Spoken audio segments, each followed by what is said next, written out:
हरे कृष्णा। स्वागत हम सभी भक्तों को।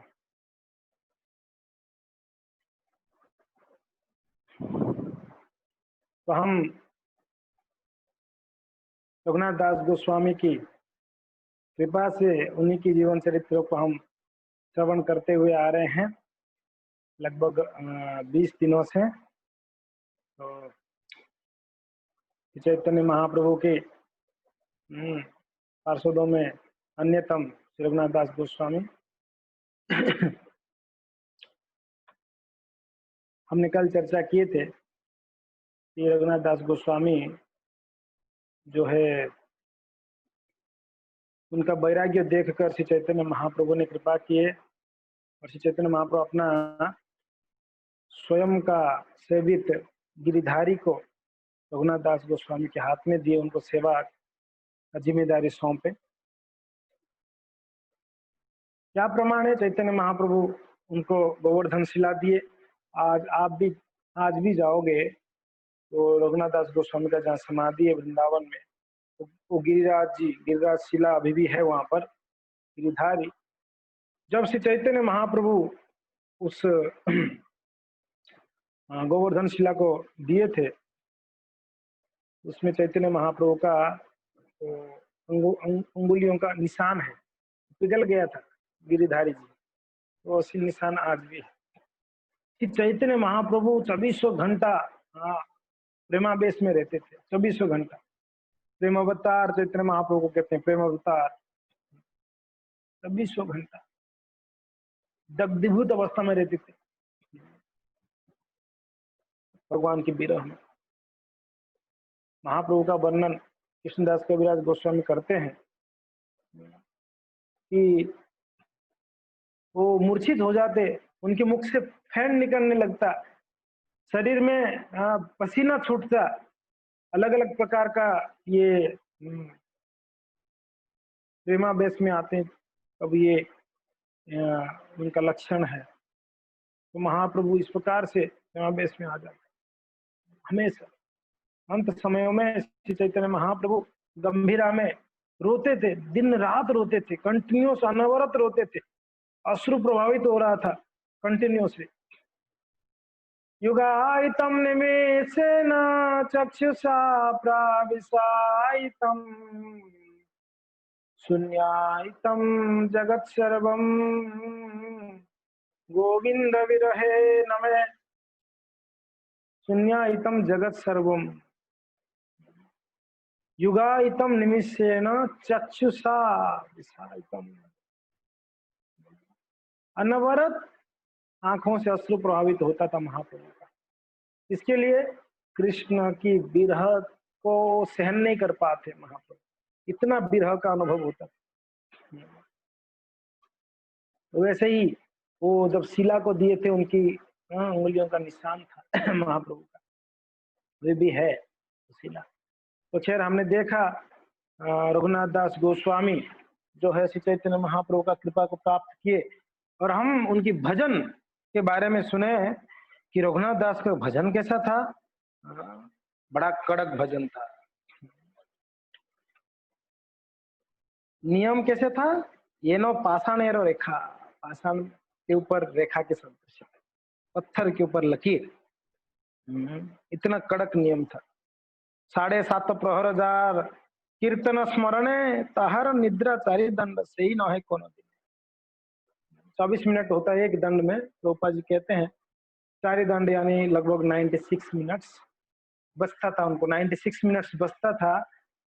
तो 22.5 घंटा भजन आवेश में रहते थे। वो भजन आवेश में ही भूल जाते थे खाना सोना। 22.5 घंटा अभी कंटिन्यूसली वो करते थे, तो करते करते 24 आवर्स भी कर लेते थे, वो पता नहीं चलता था। 22.5 घंटा करेंगे तो 1-1.5 घंटा थोड़ी पता चलेगा, हो जाता था। उसमें भी इतना भजन में आवेश रहते थे, इतना सेवा में भगवान के स्मरण में आवेश रहते थे। इसके लिए वो उनका जो निद्रा आहार उनको स्मरण नहीं होता था। तो फिर हमने सुना बैरागीर कथा तार अद्भुत कथन आजन्मा नादिल जीवार रसेर दर्शन। आजन्म नादिल, उनकी जन्म में कभी भी उन्होंने अपनी जीवा को कोई रस नहीं दिया, मिठाई नहीं दिया, हाँ, अलग अलग व्यंजन नहीं दिए। जब घर पे थे नहीं दिए होंगे, इनके घर पे तो इतना ऐश्वर्य है कि मिठाई नहीं मिला होगा उनको, रस नहीं मिला होगा। आजन्मा यानी उनका जब दीक्षा हो गई तो उनका पुनर्जन्म मिलती है। पुनर्जन्म तो नहीं, असली जन्म होती है जब दीक्षा होता है। जब शिष्य का दीक्षा हो जाती है गुरु से, तब उनका एक प्रकार के नया जन्म होता है, नया जन्म। गुरुदेव उनको नया जन्म देते हैं और ये असली जन्म है। फिर गुरुदेव उनको क्या करते हैं, मंत्र देते हैं, है कि नहीं, मंत्र देते हैं। तो उन्होंने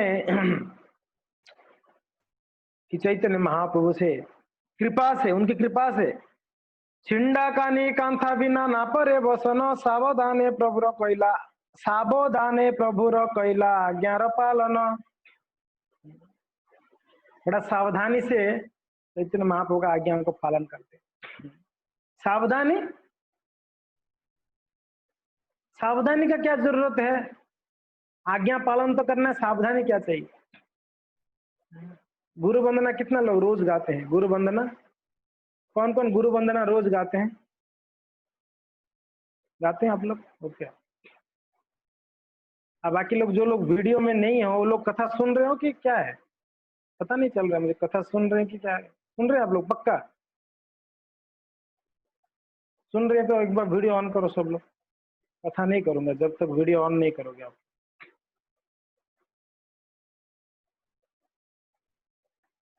आप लोग मंदिर में जब आओगे कथा सुनने के लिए, आप अदृश्य हो जाओगे, सामने बैठकर अदृश्य अदृश्य रूप से कथा सुन सकते हैं, मंदिर आके सुन सकते हैं आप लोग। तो इतना सुंदर अवसर दी जाती है, तो आप उसमें मिस्टर इंडिया का घड़ी क्यों यूज करते हो गायब होने के लिए। बचपन में हमने एक मूवी देखा था मिस्टर इंडिया, अगर आप भी देखे ही होंगे, तो उसमें वो घड़ी को घुमाते थे तो गायब हो जाते, वैसे आप गायब रहते हो, पता नहीं चलते कथा सुनने के लिए, ठीक है। जब सामने रहते हो ना तो आपका ध्यान भटकेगा नहीं। आप वीडियो में नहीं तो आप बिंदास कुछ भी कर सकते हो, प्रभु जी थोड़ी देख रहे हैं, है कि नहीं। आप कुकिंग करना है तो करो ना, हम भी देखेंगे आपका कुकिंग कैसे करते हैं, कोई दिक्कत नहीं। अंकिता माता जी कुकिंग कर सकते हो साथ साथ में, कोई दिक्कत नहीं। हाँ करिए करिए विनीता माता जी, कोई दिक्कत, कुकिंग करिए। आपका आवाज नहीं आएगा, मेरा मेरा मेरा ईयरफोन नहीं है, माइक है, ठीक है। तो सावधान है। गुरु वंदना में हम सुनते हैं, हम पढ़ते हैं, श्री गुरु चरण पद्म केवल भक्ति सद्म बंदो मोहि सावधान मोते, है ना, बंदो मोहि सावधान मोते, बंदो मोहि सावधान मते। सावधानी से गुरु का सेवा, गुरु का स्मरण, श्री गुरु चरण पद्म केवल भक्ति सद्म। तो भक्ति, गुरु की चरणों का भक्ति कैसे करते हैं, बड़ा सावधानी से, यानी सावधानी से नहीं करेंगे तो क्या होगा, ध्यान भटी तो दुर्घटना घटी।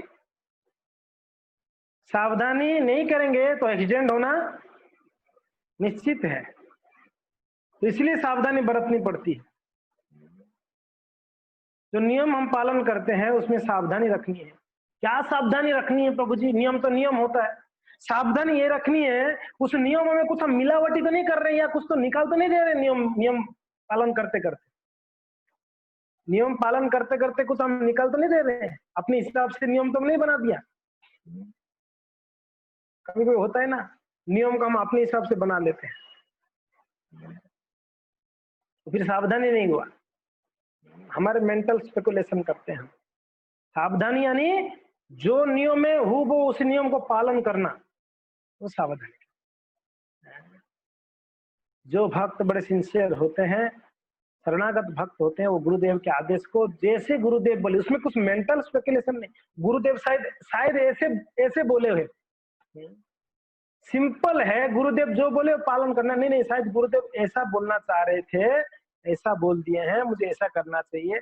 अपने हिसाब से हम उसको नियम को सेट कर लेते हैं, हमको जैसे ठीक लगता है ना ऐसा सेट कर लेते हैं ना। सावधान यानी एकदम हूबहू जैसे गुरुदेव बोले वैसा। अगर गुरुदेव का आदेश को हूबहू पालन करोगे, देखिए एक बार मुझे वृंदावन में एक व्यक्ति मिला, बोलते आपकी इस्कॉन में इतना प्रॉब्लम होते हुए भी आप इस इस्कॉन में पड़े रहे हो ब्रह्मचारियों के लिए। बोल रहे आश्रम में इतने प्रॉब्लम, कभी कभी खाने को भी नहीं मिलता आश्रम में, कभी कभी तो पहनने के लिए भी दिक्कत होती है, रहने के लिए ठिकाना नहीं है। हाँ, फिर भी आप लोग उसे इधर ही पड़े रहते हो, पढ़े लिखे लोग होकर।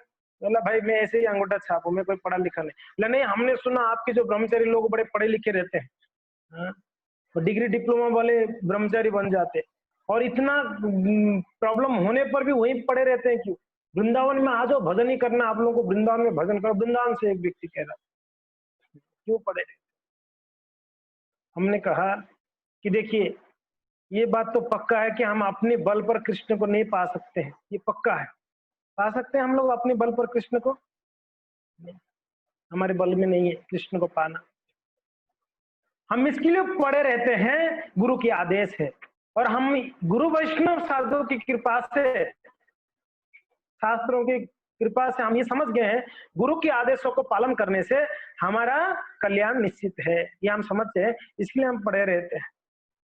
यही हमारे लिए साधन है, यही हमारे लिए साध्य है, गुरु के आदेशों को पालन करना, यही हमारे लिए साध्य है। हमको भरोसा नहीं, हम राधा रानी वृंदावन जाएंगे तो राधा रानी हमको कृपा कर लेंगे। वो वृंदावन भी कौन बताया हमको वृंदावन के बारे में? गुरु ने बताया। यदि प्रभुपाद ना होई तो तबे की होई तो के मने धरितम। यदि प्रभुपाद ना होई तो तबे की होई तो राधार महिमा। वो एक भजन है, गौर ना होई तो, और जयपताका स्वामी महाराज जी ने इसको प्रभुपाद नहीं तो करती, बड़ा सुंदर भजन। यदि प्रभुपाद नहीं तो तबे की होई। अगर प्रभुपाद नहीं होते हमको जगन्नाथपुरी के बारे में कौन बताता है? अगर प्रभुपाद नहीं होते तो हमको वृंदावन के बारे में, मायापुर के बारे में कौन बताता? अगर प्रभुपाद नहीं होते तो हमको नाम के बारे में कौन बताता? अगर प्रभुपाद नहीं होते तो हमको भागवत गीता के बारे में कौन बताता? अगर प्रभुपाद नहीं होते तो भक्तों के बारे में महिमा कौन बताता? भक्तों को कौन देता हमको? अगर प्रभुपाद नहीं होते तो कृष्ण को बारे में कौन बताता हमको? प्रभुपाद नहीं होते तो गौरांग महाप्रभु को कैसे समझ सकते थे हम लोग?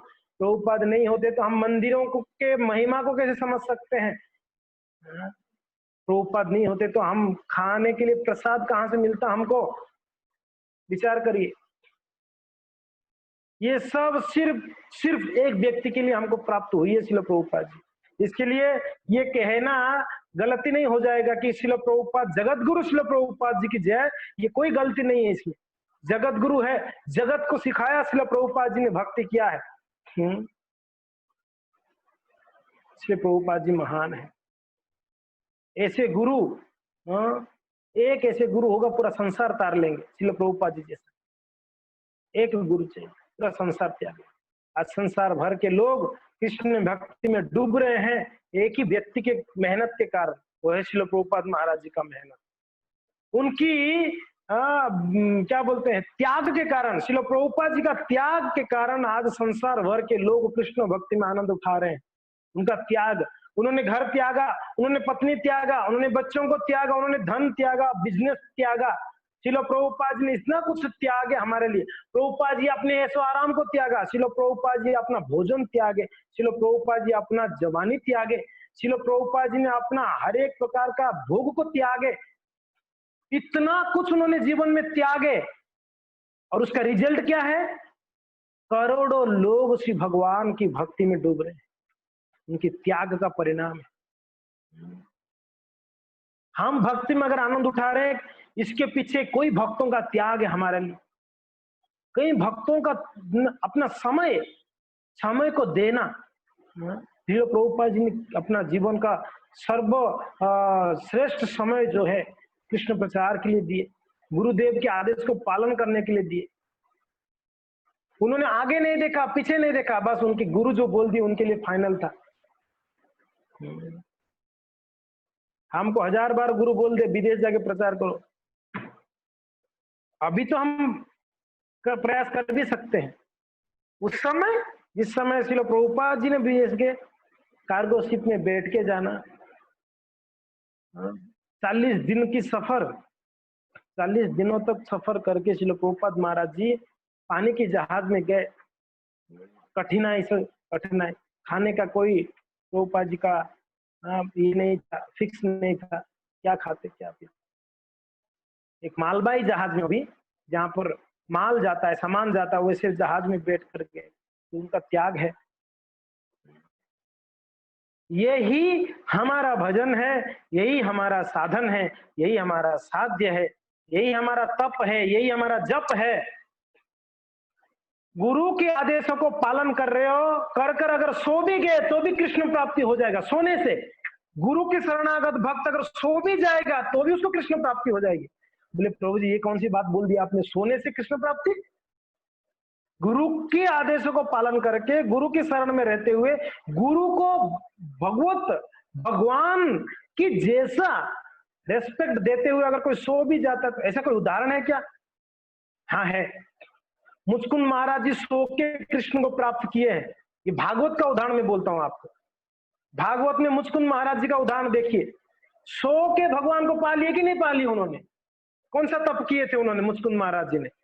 कौन सा जप किया उन्होंने? मुचकुंद महाराज जी ने सोए थे, कृष्ण आके उनको दर्शन दिए। एक प्रकार से उठा के बोल रहे हैं कि बेटा दर्शन कर मेरा, ऐसे ही हो गया ना। मुचकुंद महाराज पूछते हैं कि प्रभु आप मुझे उठा के दर्शन दे रहे हो, इसके पीछे कोई कारण?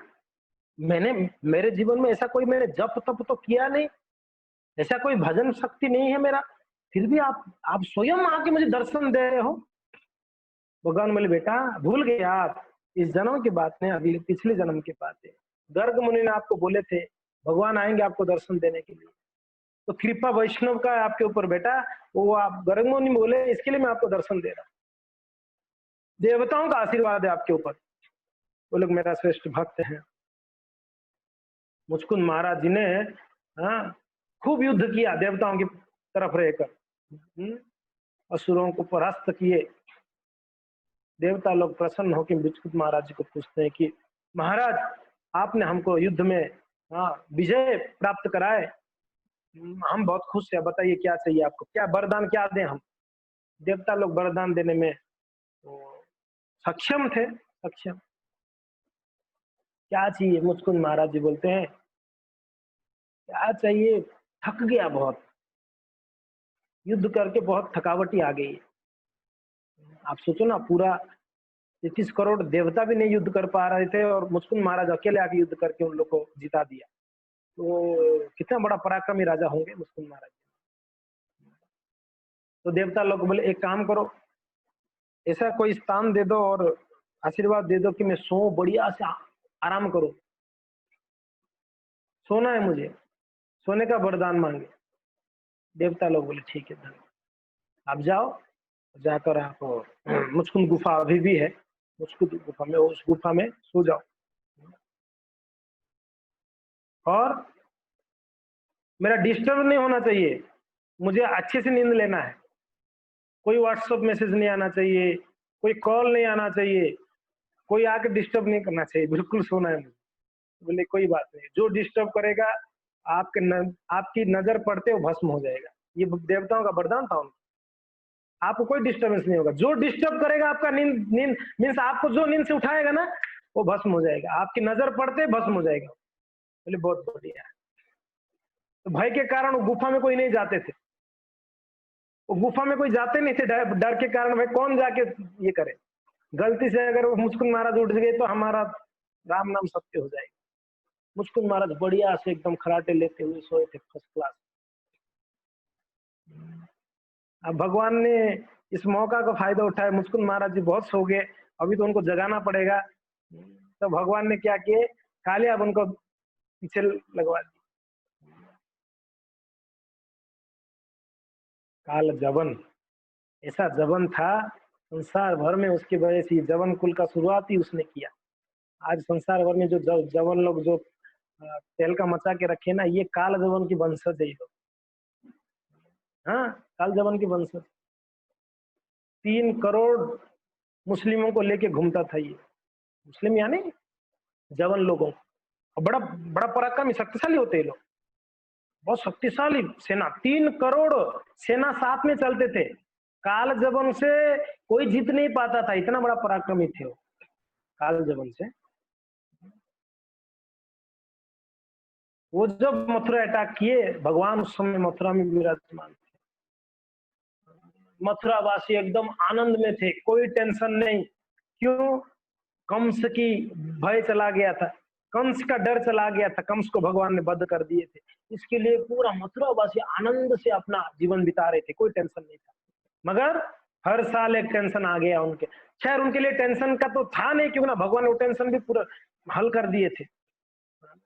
मथुरा वासियों को पता ही नहीं चलता था, जरासंध महाराज जी आते थे और उनके कितना 22 अक्षौहिणी सेना को ये 22 कितना अक्षौहिणी सेना था, 22 या 23 अक्षौहिणी सेना था। जरासंध महाराज जी को 17 बार हराए श्री भगवान ने। 18 बार जब आने वाले थे, उससे पहले काल जबन आ गया। काल जबन बड़ा प्रसिद्ध था, हर जगह घूमता था, जहां जाता था वहां उस राजा को हरा हरा देता था, और उसको डर के ही हार मान जाते थे। महाराज हम हार जाते हैं, हमारा हार स्वीकार है, आप इस राज्य का राजा बन जाओ। उस क्योंकि ना 3 करोड़ सेना से कौन लगे भाई इसके साथ, बड़ा पराक्रम। पहले हार मान जाते लोग उसको।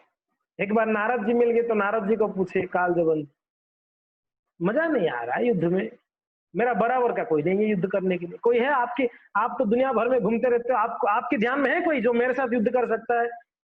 काल जबन पूछ रहे हैं। नारद जी बोले बेटा तेरा हाथ में बड़ा खुजली है, एक व्यक्ति है तेरा खुजली मिटा देगा। वो कौन है? वसुदेव के लड़का है वासुदेव कृष्ण। अच्छा उसका डिटेल्स दो।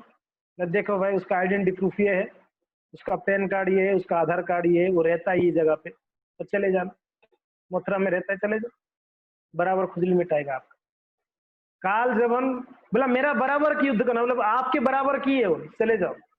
3 करोड़ सेना लेके अटैक किया था मथुरा, तो भगवान ने देखे भाई 3 करोड़ सेना है, साथ साथ में जरासंध महाराज जी आने वाले, अभी दोनों से युद्ध करना ये तो पॉसिबल नहीं हो पाएगा। तो एक काम करते हैं, इसको कैसे ना कैसे करके काल जबन को मारना है।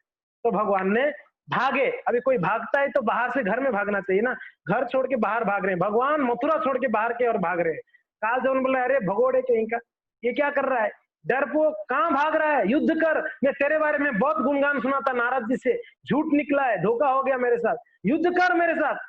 भगवान नहीं दौड़ रहे, अब भगवान को पीछे इसने भगाया भगाया भगाया, भगवान दौड़ते दौड़ते दौड़ते मुचकुंद गुफा में प्रवेश किए, अपना उत्तरी को पीताम्बर को मुचकुंद महाराज जी को ऊपर डाले और भगवान साइड हो गए, वहीं पर साइड हो गए। काल जबन आया पीछे, मुचकुंद गुफा के अंदर प्रवेश करके देखा भगवान सोए हुए। बोले अरे आके सो भी गया, थक गया इतना चलकर, मारा एक खींच के एक लात मारा, मुचकुंद महाराज का नींद टूट गया। मुचकुंद महाराज जैसे ही देखे काल जबन भस्म जल के राख हो गया, मुचकुंद महाराज जी को पता नहीं चला सामने था कौन, कौन भस्म हुआ, पता ही नहीं चला। आंख खोले वो काल जबन भस्म हो चुका था। भगवान फिर सामने आए मुचकुंद महाराज जी के सामने, बड़ा सुंदर दर्शन कृष्ण का। ओहो त्रिभंग ललित श्याम सुंदर, बांसुरी लिए हुए, मोर पंख धारण किए हुए, पीताम्बर वस्त्र के साथ, उत्तरी नहीं था, पूरा शरीर खुला, क्योंकि उत्तरी उनके ऊपर ढक दिए थे, शरीर खुला, बदन खुला एकदम, कितना सुंदर भगवान का शरीर, देखकर एकदम गदगद हो गए। प्रभु मैंने क्या किया? उनको बोलते आपके ऊपर साधुओं की कृपा है, आपके ऊपर साधुओं की कृपा है मुचकुंद जी। ये कौन था, भस्म कौन हुआ पता नहीं चला, कौन था ये? बोले कि बड़ा बदमाश था, अच्छा हो गया मैं उसको यहाँ ले आया था। चलो ठीक, कौन था? काल जबन था। वो उस मुचकुंद महाराज जी सोकर, अगर वैष्णव का कृपा है, ये सर्टिफिकेट मिल जाना चाहिए, वैष्णवों का स्वीकृति प्राप्त, है ना। आपको भारतीय नागरिक होना है तो आधार कार्ड जरूरी है, स्वीकृति प्राप्त भारतीय नागरिक। आधार कार्ड नहीं लोगे तो आपको कोई भारतीय नहीं बोलेगा, बोलेगा कोई? आधार कार्ड चाहिए, या जो भी है सर्टिफाइड आइडेंटिफिकेशन प्रूफ चाहिए। आप कभी हम गांव में देखते थे, वो वोटर परिचय पत्र के लिए आते थे, घर घर में नाम लिखा के जाते थे, नाम देते थे, वो नाम जाता था, 5 महीना 1 साल हो जाता था, कोई कार्ड नहीं आता था, फिर जाके अप्लाई करना पड़ता, वापस जाके बोलते भाई मेरा नाम आया नहीं, उनका आ गया, बाजू वाले का, अच्छा आपका मिस हो गया, वापस कंफर्म करना पड़ता था, वापस फोटो देना पड़ता था, फिर जाके आता था। तो जब तक वो आधार कार्ड या वो स्वीकृति प्राप्त नहीं है तब तक भारतीय नागरिक नहीं कहलाएंगे। वैसा ही जब तक भक्त हमको स्वीकृति नहीं करते हैं, स्वीकृति नहीं देते हैं, आइडेंटिफिकेशन प्रूफ नहीं देते हमको, तब तक भगवान हमको स्वीकार नहीं करने वाले। हम भगवान के हैं करके गारंटी नहीं।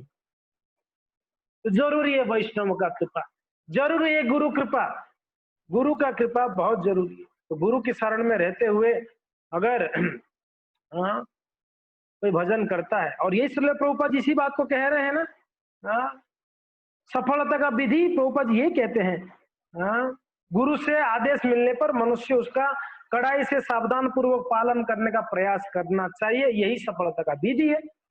सावधानी बरतनी है, साधु सावधान, साधु सावधान, साधु में सावधानी बहुत जरूरी। जो सावधानी नहीं बरतता है उसकी जीवन में देखिए उसका जीवन नरकगामी हो जाता है, जो सावधानी बरतता नहीं।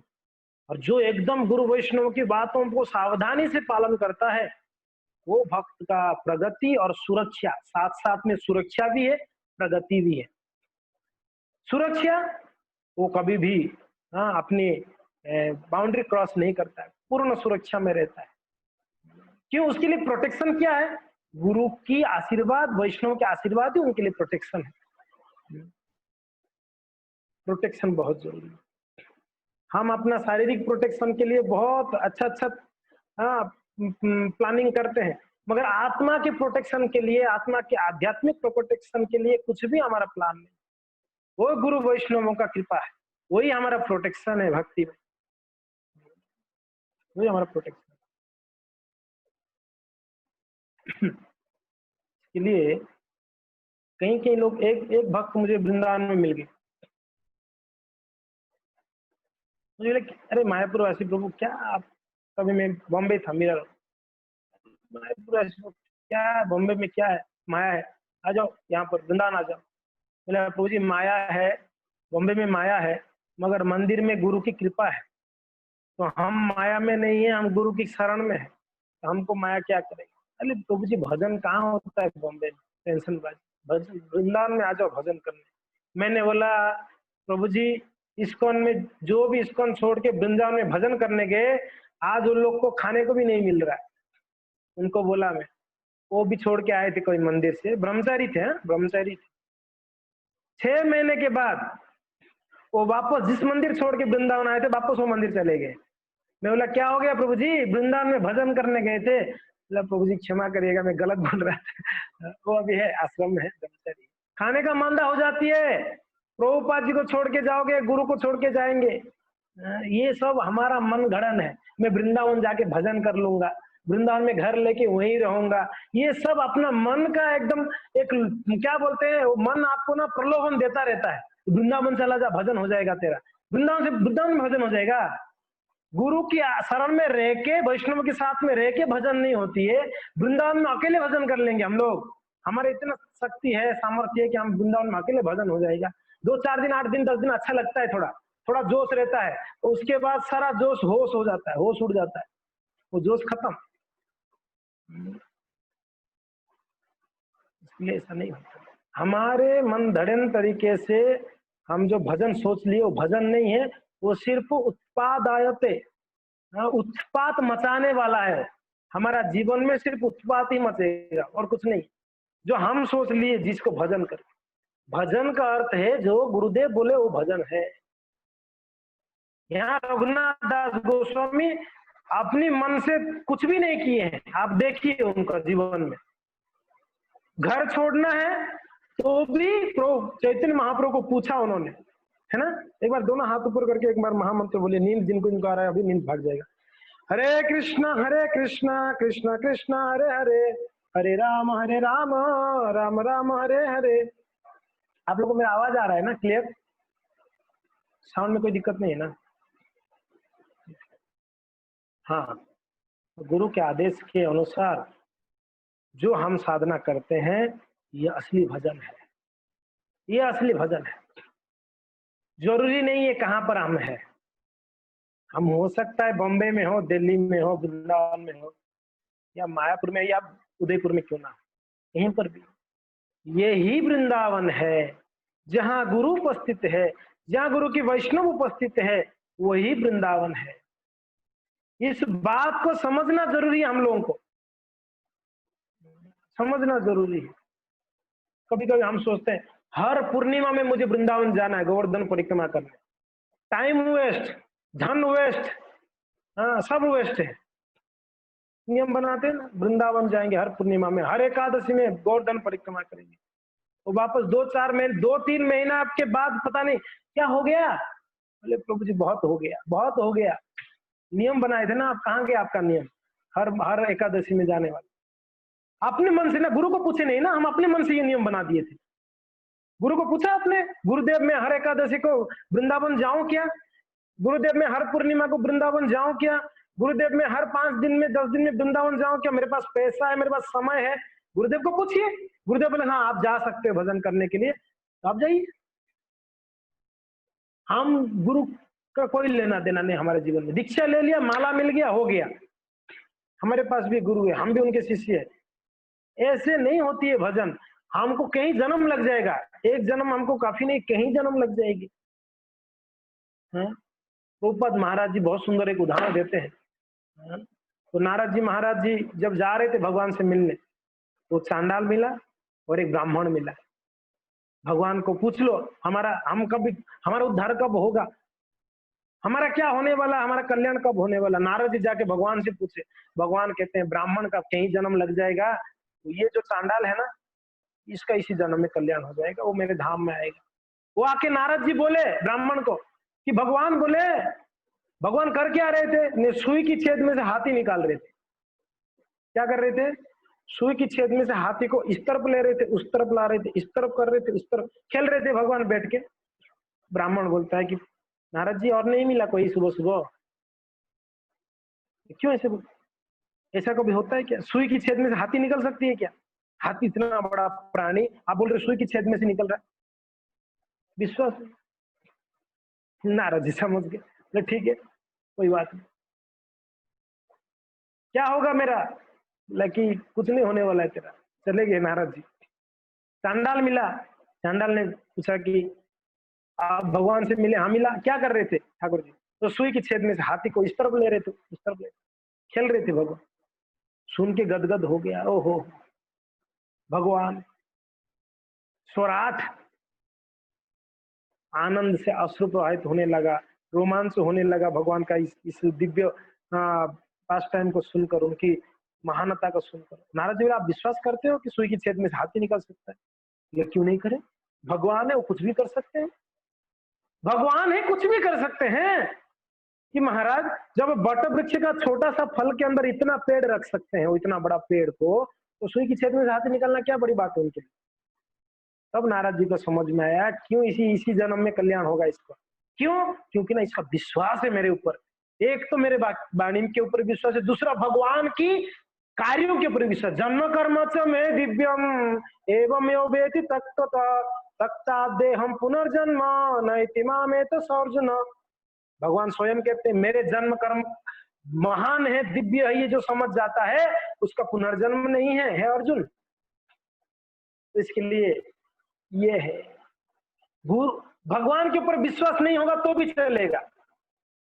कौन सी देखिए, चलो प्रभुपाद जी के जो शिष्य हुए, खास करके ज्यादातर विदेशी भक्त हैं, विदेशी शरीर से, विदेशी पाश्चात्य देश के लोग प्रभुपाद जी का शरण लिया। कृष्ण को जानते थे वो लोग, गौरांग महाप्रभु को जानते थे कि जगन्नाथ को जानते थे? वो प्रभुपाद जी को जानते थे, ये स्वामी जी को जानते थे। स्वामी जी करके स्वामी जी के पास रहते थे। उनको कृष्ण नहीं पता था। उनका इतना विश्वास था स्वामी जी के ऊपर। स्वामी जी अगर बोले कि बेटा कुएं में कूदो, तो इतना विश्वास था कुएं में कूद जाते। ये स्वामी जी के ऊपर उन लोग का इतना विश्वास था। वो कृष्ण को नहीं जानते थे, स्वामी जी को जानते थे। प्रभुपाद महाराज आज उनको दीक्षा दिए, आज ही बोले स्वामी जी क्या सेवा करें हम। दीक्षा लेने के बाद ले काम करो, लंदन चले जाओ, लंदन वहां प्रसार करो, पति पत्नी दोनों निकल जाओ लंदन। बस स्वामी जी बोल दिए, फ्लाइट पकड़े निकल गए लंदन। किसी ने दीक्षा दिया, स्वामी जी गुरुदेव क्या क्या सेवा करे, श्रील प्रभुपाद सेवा करना तो इंग्लैंड चले जाओ, वहां चले जाओ, यहाँ चले जाओ, सबको भेज दिए, पति पत्नी को भेज दिए। शक्ति प्रदान करते श्रील प्रभुपाद, बस उनकी वाणी में ही शक्ति है। गुरुदेव जो बोल देते हैं उसको सिर्फ हमको जीवन में डालना है। शक्ति ऑलरेडी मिल चुका है, शक्ति ऑलरेडी मिल चुका है उनके आदेश के माध्यम से, हमको सिर्फ जीवन में लागू करना है बस। वो शक्ति संचारित है ऑलरेडी उनकी वाणी में। आप समझ में आ रहा है?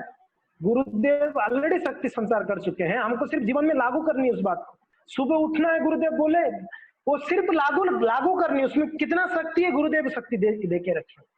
इतना विश्वास अटूट होना चाहिए।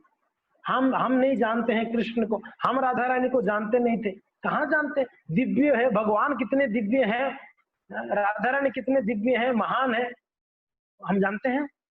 भगवान है करके विश्वास गुरुदेव को देख के पता चलता है कि भगवान है, होंगे शायद। भगवान है भी तो गुरुदेव को देख के लगता है हाँ भगवान होंगे। गुरुदेव के प्रति विश्वास होना चाहिए। हमारा साधक जीवन में ये बहुत जरूरी है। साधक गुरु की कृपा के बिना साधना नहीं कर सकता है। जरूरी नहीं कि दीक्षा ले लिया या दीक्षा नहीं लिया, ऐसी बात नहीं। जो शुरू कर दिया नाम जब, गुरु की वाणियों को, आदेश को पालन करना शुरू कर दिया, वो एक प्रकार गुरु का शरण ले चुका है, ले चुका। जरूरी नहीं कि वो दीक्षा लिया या नहीं लिया, दीक्षित ही है, परंपरा में जुड़ गया ना। नाम लिया, नाम परंपरा का है, वैष्णवों के साथ जुड़ा, वैष्णव परंपरा के हैं। शास्त्र पढ़ रहे, शास्त्र परंपरा के हैं।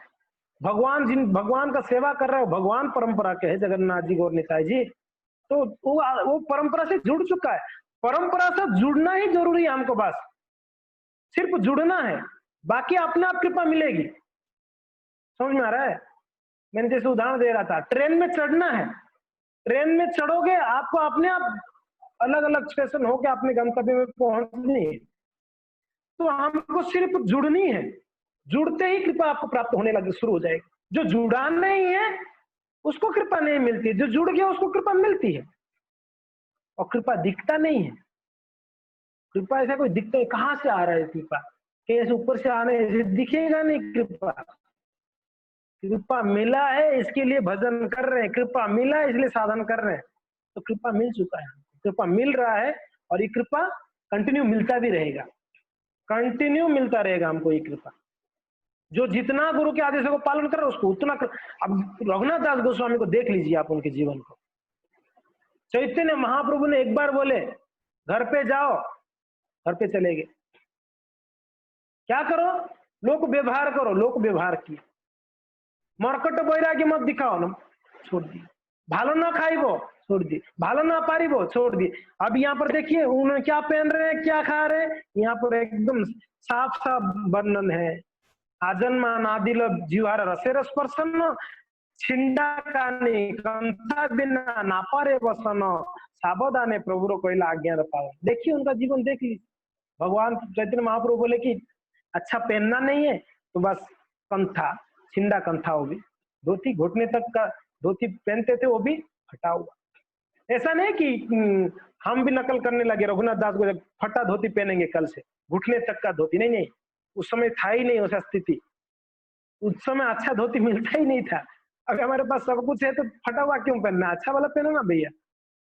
नकल मत करो, नकल करेंगे तो हम भजन ही नहीं होगा, वो नकल में रह जाए। इसलिए कहते हैं अनुकरण, एक अनुसरण। अनुकरण मत करो, अनुसरण करो।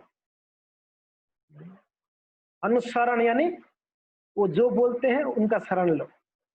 अनुकरण यानी वो जो करते मैं भी वही करूंगा, नहीं कर पाएंगे। कोई आचार्य का हम अनुकरण कर सकते हैं? नहीं कर सकते। किसी को अनुकरण नहीं कर सकते।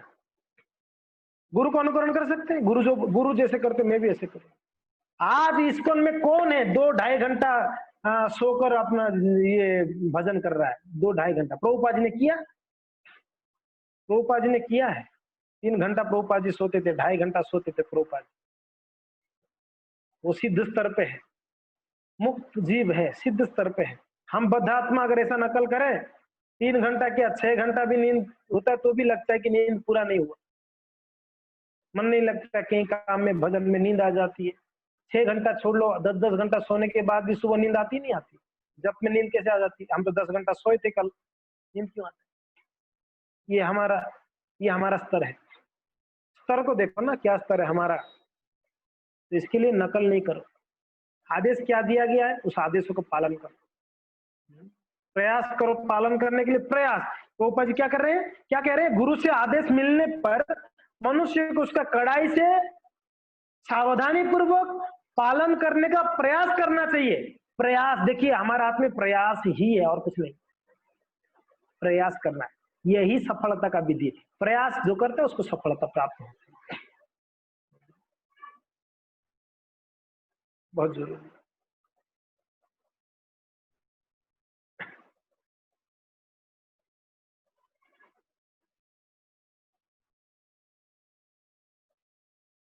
जी, भगवत गीता में जो हम पढ़ रहे थे ना, दूसरा अध्याय में था, एक हो कुरुनंदन वाला श्लोक, दूसरा अध्याय में पढ़े थे हम लोगों ने। एक हो कुरुनंदन बहुशाखा अनंतास्य बुद्धय अव्यवसायिन, है ना? हमने एक श्लोक 2-3 दिन पहले पढ़े थे। एक हो कुरुनंदन, क्या अर्थ है? विश्वनाथ चक्रवर्ती कहते हैं उसका अर्थ क्या है? एक हो कुरुनंदन यानी गुरु की आदेश को ही पालन करना है, वही एक हो कुरुनंदन। बस गुरु के आदेश को पालन करना ही एक है कुरुनंदन। बहुत ज्यादा कंफ्यूजन नहीं, गुरु जो बोलते हो कर।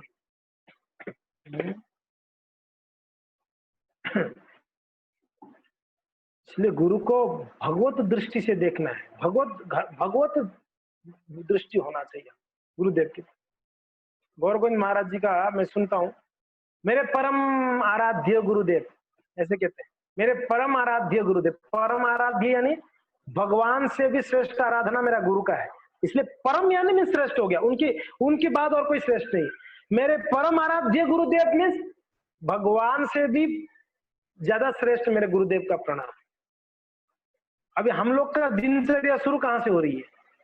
हम इस्कॉन भक्तों का दिनचर्या कैसे शुरू हो रहा है? वंदे गुरु श्री चरण रविंदम, है शुरुआत ही वंदे गुरु श्री चरणारविंदम, गुरु का आराधना, वंदे गुरु। फिर थोड़ा आगे जाने के बाद जप करने से पहले वंदे गुरु श्री चरणारविंदम, गुरु का प्रणाम मंत्र बोलते ही नहीं बोलते, सिर्फ प्रभुपाद जी का प्रणाम मंत्र बोलते हैं जप करने से पहले, गुरु का प्रणाम। फिर गुरु दर्शनार्थी, फिर गुरु पूजा में, फिर गुरु वंदना, फिर भागवतम क्लास से पहले क्या होता है? फिर से गुरु का स्मरण मंगलाचरण में, फिर प्रसाद खाने से पहले, फिर गुरु का प्रार्थना हो जाती है प्रसाद खाने से पहले।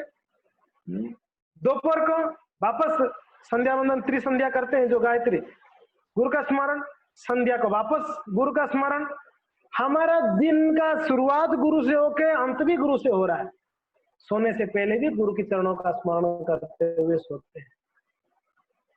गुरु का हम इसको प्रैक्टिकली कर तो रहे हैं, मगर हम इसको कभी स्मरण नहीं किए। मंगलारती गा तो रहे हैं, संसार दाबा नललीला लोका गानाय कारुण्य घन घनात्वम तपस्य कल्याण गुणान्नवश्यम वंदे गुरु श्री चरणारविंदम। गा रहे हैं, इसका अर्थ क्या है? अर्थ समझिए, गा तो रहे हैं। साक्षाधरित्वेन समस्त शास्त्रे युक्तस्तथा भावत एव सद्भि किंतु प्रभुर्या प्रियेव तस्य वंदे गुरु श्री चरणारविंदम। गा रहे हैं, स्मरण करिए क्या गा रहे हैं, उसका अर्थ समझिए। गुरु का स्मरण, गुरु की कृपा क्या है? सुबह जो हम मंगलारती गाते हैं, गुरुवाष्टकम कहते हैं उसको, मंगलारती नहीं। जो आरती होता है उसको मंगलारती कहते हैं। हम जो गाते हैं वो गुरुवाष्टक है, मंगलारती नहीं है वो। आरती मंगलारती, जो गा रहे हैं वो गुरुवाष्टक है।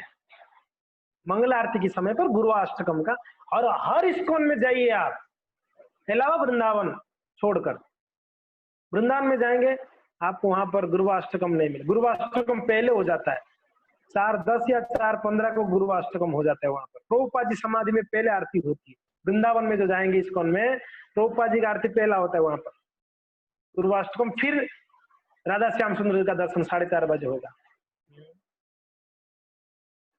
तो ये गुरुवाष्टकम है, यानी गुरु का कृपा, गुरु का कृपा।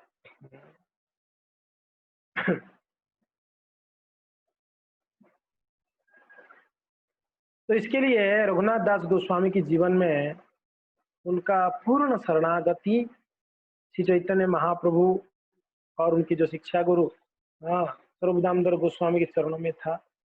और कोई कार्य करते पूछते क्या करो क्या नहीं करो, आदेश लेते, आदेश लेते।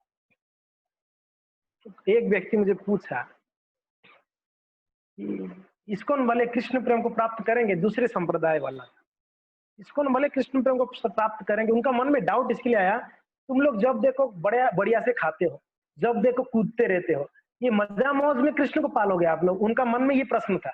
मगर वो पूछ रहे हैं बाहर से, आप कृष्ण को पा सकते हो? आप बताओ, हम लोग का जितना मजा हम ले रहे हैं, कोई ले सकते हैं इतना मजा? प्रसाद बढ़िया, कीर्तन आनंद से एकदम नाचना, आनंद, सब छोड़ के, सब टेंशन छोड़ के नाचते हैं हम लोग जब करते हैं भक्तों के संग में कथा कीर्तन, क्या आनंद है हम लोगों का। वो बोलते हैं आप लोग पिज्जा भी खाते हो, बर्गर भी खाते हो, गोलगप्पे भी खा लेते हो, चाट भी खाते हो, सब खाते हैं इस्कॉन वाले। ऐसा साधना होती है क्या? कमेंट करते हैं कोई। गुरु आप कृष्ण को पालोगे क्या? मन में प्रश्न है उन लोग का। हाँ, एक दूसरा संप्रदाय का कोई वैष्णवी थे, उनके मन में प्रश्न, इस्कॉन वाले कृष्ण को पाएंगे? हमने अभी वरिष्ठ थे, कुछ बोले तो नहीं, मगर आप बताइए, ये कृष्ण को पाना ये टेंशन हम लोगों का है? किसका टेंशन है ये? कृष्ण को प्राप्त करना हम लोग का टेंशन है ये टेंशन कौन लेगा? सरकार लेता है नहीं लेता है? कौन लेता है? सरकार लेता है ना। कहीं पर स्लम है, स्लम से लोगों, स्लम में इतना कष्ट हो रहे, कौन जिम्मेदारी लेता है? सरकार देखता है स्लम वाले को कैसे दूसरी जगह ट्रांसफर करो, तो सरकार देखता है। जिम्मेदारी किसका है? सरकार का है ना। वैसे हमारा सरकार गुरु है, अरे कृष्ण से मिलाना है नहीं मिलाना है उसका टेंशन हमको क्यों लेना है? वो जिम्मेदारी ले रखे हैं, हमको टेंशन लेना ही नहीं। रेस्पॉन्सिबिलिटी गुरु ले लिए, हमको इतना ही करनी है, गुरु जो बोलते हैं वो पालन करनी है, बाकी का छोड़ देना है। कृष्ण को मिलाना है तो मिलाइए, नहीं मिलाना तो कोई बात नहीं। वो हमारा सार्वभौम प्रभु कह रहे थे, वो एक व्यक्ति पूछ लिया कि महाराज आप लोग इतना करते हो, सुबह उठते हो 4 बजे, जपते रहते हो, क्या क्या करते हो आप लोग, तो हद करते हो, अगर पता चला जीवन के अंत में कृष्ण करके कुछ है ही नहीं ऐसा कोई, तब क्या होगा आप लोग? आपने जीवन भर इतना हंगामा किया, 16 माला जपते हो आप लोग, ये करते हो, कांदा लहसुन भी नहीं खाते हो जीवन में, चाय नहीं पीते हो, नशा नहीं करते हो, दारू नहीं पीते हो आप लोग, कोई मजा नहीं आपके जीवन में, तो अगर पता चला इतना होने के बाद जीवन के अंत में कि कृष्ण करके कोई है नहीं, तब क्या होगा? तो रिप्लाई किए, वो तो चलो ठीक है, अगर पता चला भी तो हमारा क्या बिगड़ गया, हम मजा ही किए, खूब खाया पिया मजा किया, हम लोग का क्या है? प्रसाद ही प्रसाद है हमारे जीवन में, खाया खूब खूब प्रसाद खाया, आनंद से नाचा, हम लोग क्या कथा सुने आनंद लिया? हम तो हर स्टेप स्टेप में आनंद ही लिया है। सुबह जप में भी आनंद है, कथा में भी आनंद है, प्रसाद में भी आनंद है, हर जगह पे तो आनंद ही है। वो तो छोड़ दे, हमको कोई, हमारा कोई लॉस नहीं हुआ। आप नहीं कर रहे हो भक्ति भजन जपा, कुछ नहीं किया, अंत में आपको ये पता चलेगा कृष्ण करके कोई है, आपका क्या होगा ये बताओ पहले। अगर ये पता चलेगा हमको कृष्ण नहीं है, तो भी हमारा क्या बिगड़ गया? हमने कौन सा हमारा टाइम वेस्ट किया है? हमने ठीक ही किया है जो भी किया है, हमने सात्विक जीवन ही जिया है, हमने बिगाड़ा नहीं अपने।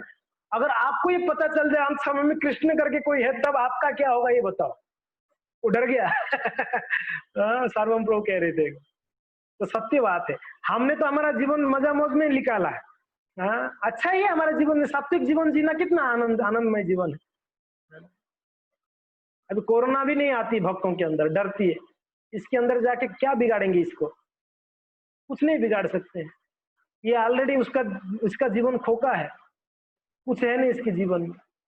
हाँ, तो इसको जाके क्या बिगाड़ेंगे?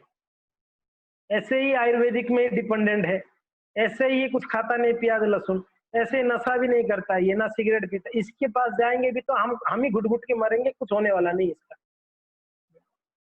हमको तगड़ा रहना है तो उसमें चाहिए रहेगा, हमको मांस खाना चाहिए उसको, दारू पीना चाहिए उसको, गलत काम करना, तभी उसके पास हम तगड़ा हो सकते हैं।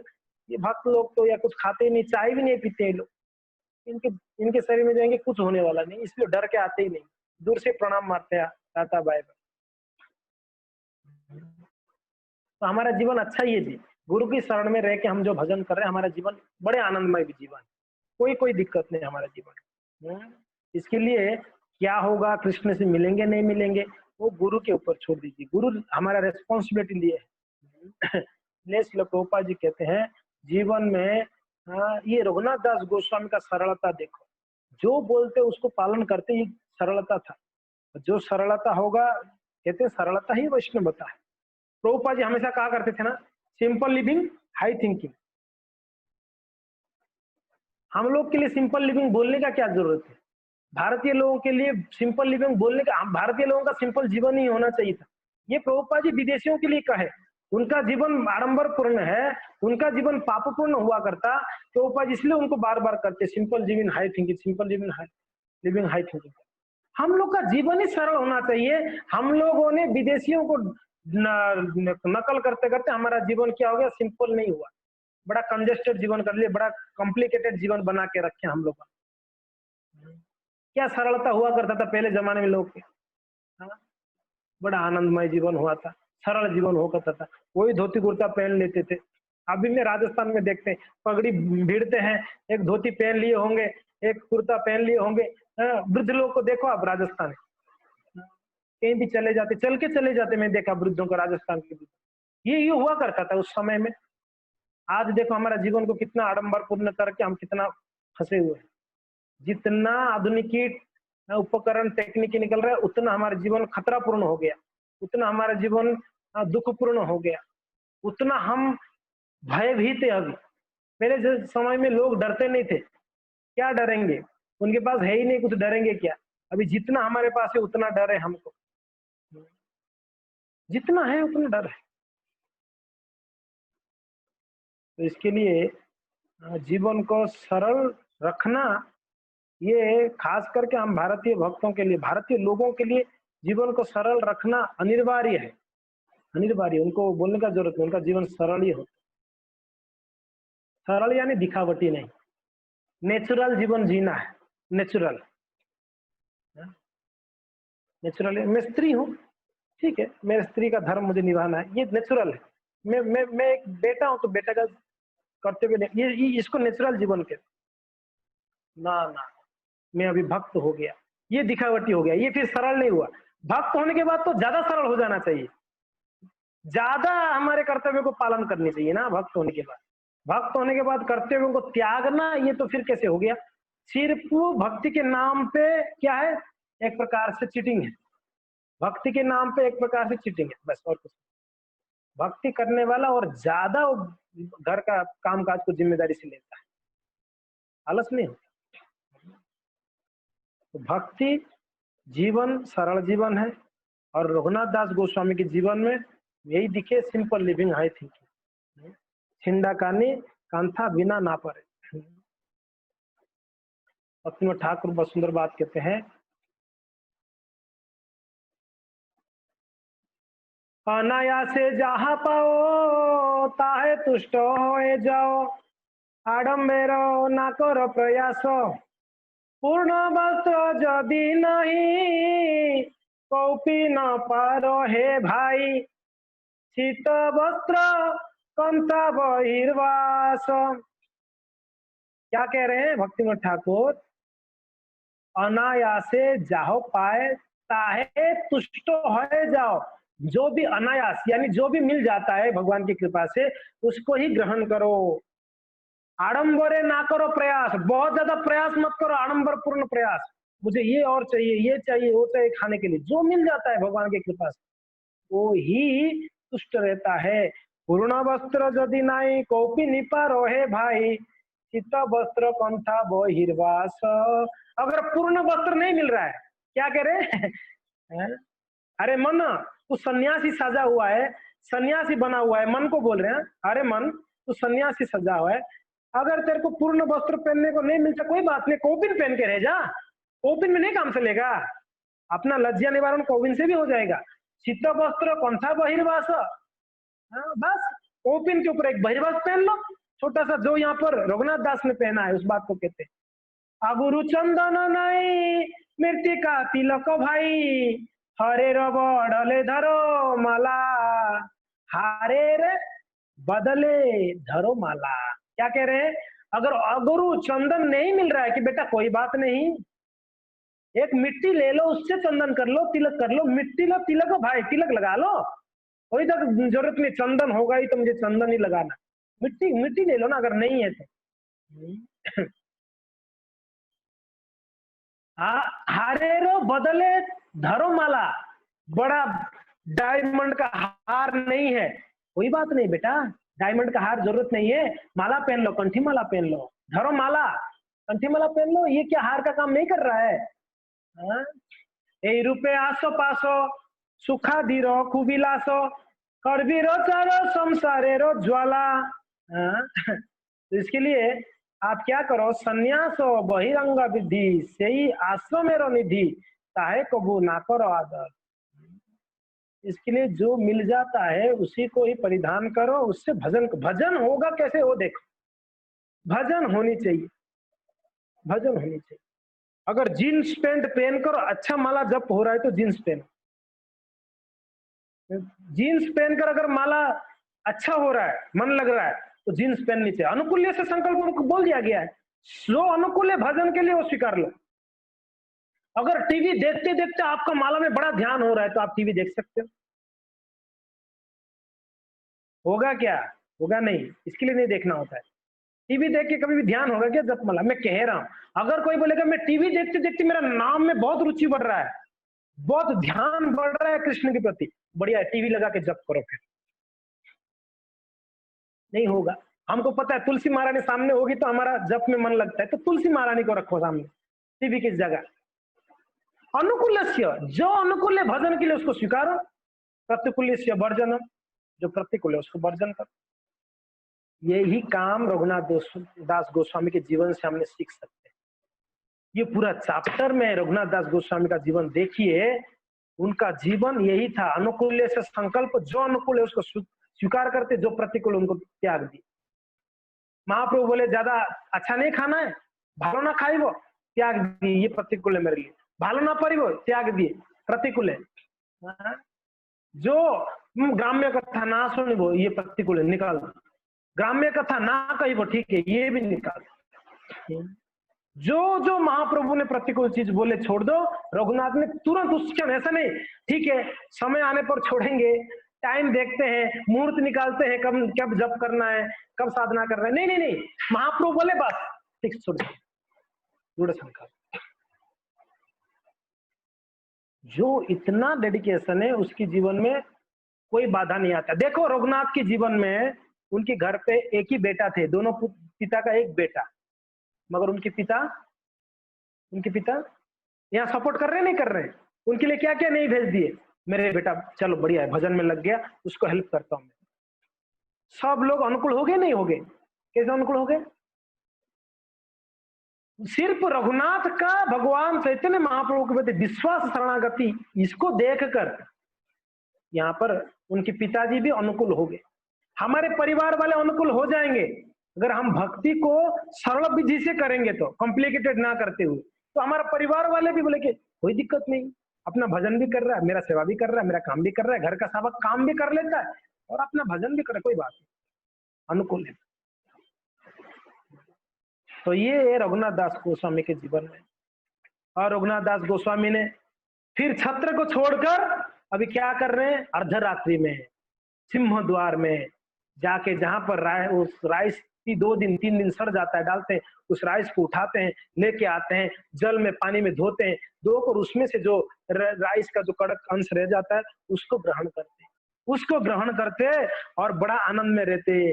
स्वरूप एक बार क्या किए, एक दिन स्वरूप तहा करीते देखिला, हंसी आता हारे किछु मांगिया खाइला। एक दिन स्वरूप दामोदर पहुंच गए, रघुनाथ क्या खा रहे हो? दिखाते थे अकेले में, किसी को बिना दिखा के खाते थे। खाते थोड़ी ना रसगुल्ला खाते, हम लोग अगर ऐसा कुछ होता तो हम अपना प्लेट को बनाकर रूम में लेके बढ़िया से बैठ के खाएंगे। एक बार वो हमारा वो एक राधेश्याम प्रभु कह रहे थे पुणे में वो भक्त लोग को परोस रहा था, उस दिन शायद रसमलाई हुआ था, नहीं शायद खीर हुआ था, बहुत बढ़िया खीर बना हुआ था, वो परोस रहा, वो खुद ही परोस रहा था, तो भक्त वो पूरा भर भर के दे रहा था। भक्त लोग बोल रहे प्रभु आपके लिए भी आपका प्लेट लगा दो ना, खीर निकाल दो ना। वो बोल रहे नहीं नहीं भक्त प्रसन्न हो, बस मुझे क्या चाहिए, भक्त आप लोग खाएगा, आप लोग खुश है ना, बस मुझे। बोला नहीं नहीं प्रभु जी बढ़िया खीर आज बहुत स्वादिष्ट, रख थोड़ा प्लेट में लगा, तो आपका प्लेट पहले लगा लो। बोले नहीं नहीं भक्त प्रसन्न हो जाए बस। वो क्या किया था, एक लोटा भर के खीर उसकी बेड के नीचे रख दिया था पहले ही लेके, और यहाँ क्या बोल रहा था, भक्त प्रसन्न हो जाए बस, भक्त को मिल जाए, और पहले ही खीर रख दिया था। तो हो गया सब, प्रसाद प्रसाद हो गया। बाद में प्रसाद 9 बजे होता है, वो यहाँ पर खीर खत्म हो गया था। सब लोग बोले प्रभु जी आपको खीर नहीं मिला, कोई बात नहीं, आप लोग आप भक्तों को मिला ना प्रभु जी, बस उसको पता है कि बेड के नीचे एक लोटा है, टेंशन क्या लेना आपने। तो खाया पिया गया खीर खाने के लिए, बेड के नीचे देखा लोटा नहीं था, कोई निकाल दिया कोई भक्त निकाल के खा गया था, खीर था ही नहीं उसके नीचे, उसका सारा जो था ना प्रेम वो सब निकल गया। अरे यार मेरा मेरा लोटा कहाँ गया, मेरा लोटा, अभी लोटा ढूंढने लगा, मेरा खीर का लोटा, खीर का क्या हो गया प्रभु? बोले कि मैंने यहाँ लोटा रखा था। बोले कि नहीं आप बड़ा कृपा, मीन्स आप बहुत धन्य थे, भक्तों के प्रति कृपा, हम लेके आपको खीर चाहिए नहीं इसलिए हम लेके खा लिया खीर को।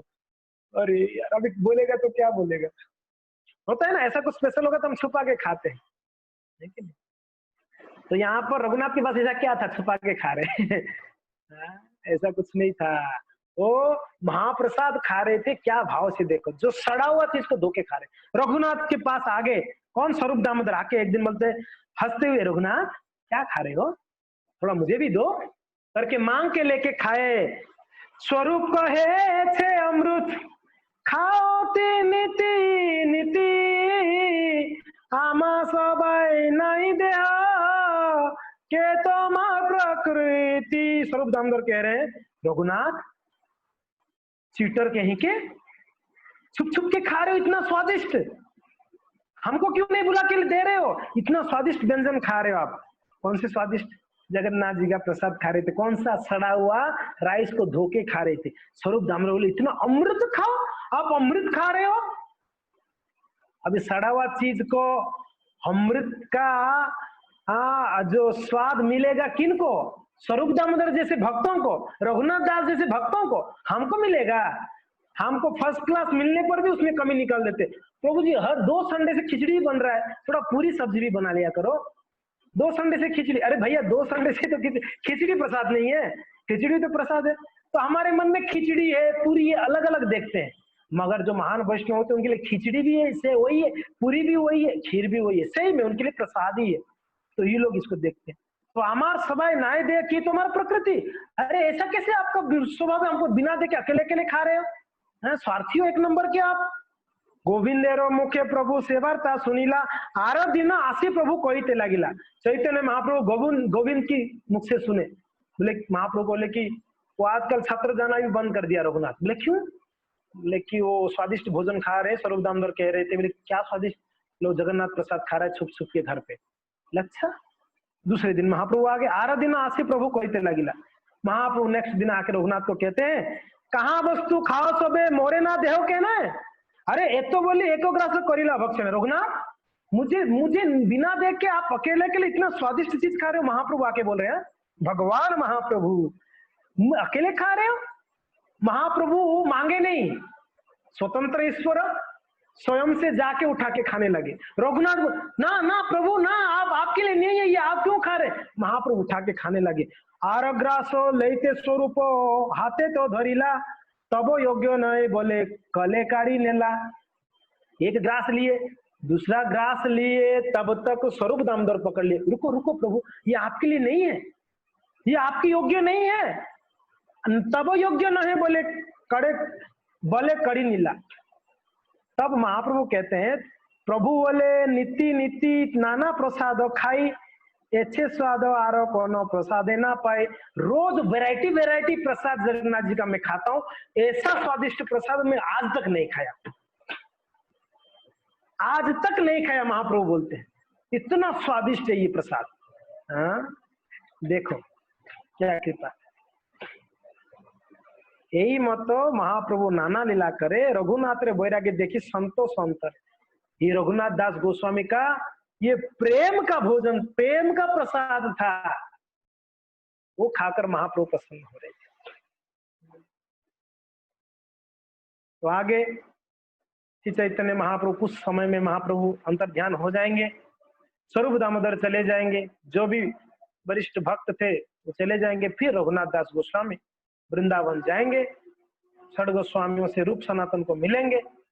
रूप सनातन को मिलकर उन्होंने वृंदावन की कुछ लीलाएं हम आगे वापस जन्माष्टमी के बाद मिलते हैं। हरे कृष्णा। जय श्री रघुनाथ दास गोस्वामी की जय, चैतन्य महाप्रभु की जय, श्रील प्रभुपाद की जय।